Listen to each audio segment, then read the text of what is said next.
I wanted to shoot a quick video. Common problem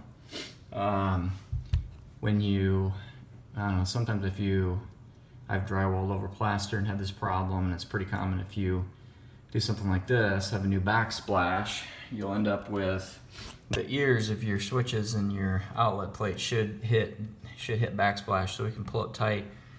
But sometimes you'll have a situation where the towel get cut a little bit too short and it wants to sink in, so it won't sit flush to the wall.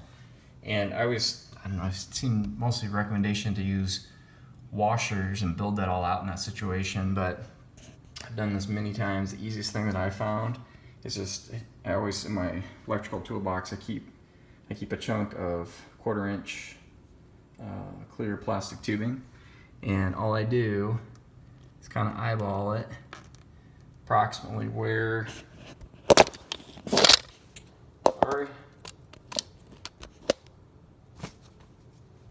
I need to have it cut. I just slice off a chunk of tubing, and then I need a tripod, I can't do this with one hand. And then just take the tubing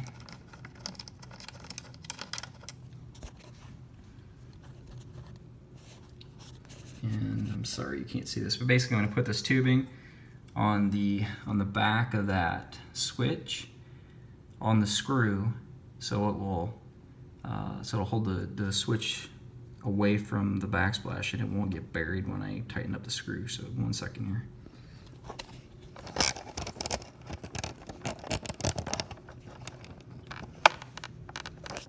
Alright, sorry for that, but if you can see, I don't know if you can see that, but you can see back there, that tubing just fills in that gap. Now when I tighten this all down, it'll sit tight against that tubing and it'll be perfectly fine. It flexes a little bit, but once your switch plate is on there, everything stiffens up and it can't go anywhere. So there, now it doesn't sink. So anyway, just a quick little hack that I've learned over the years. It works pretty well. Bye.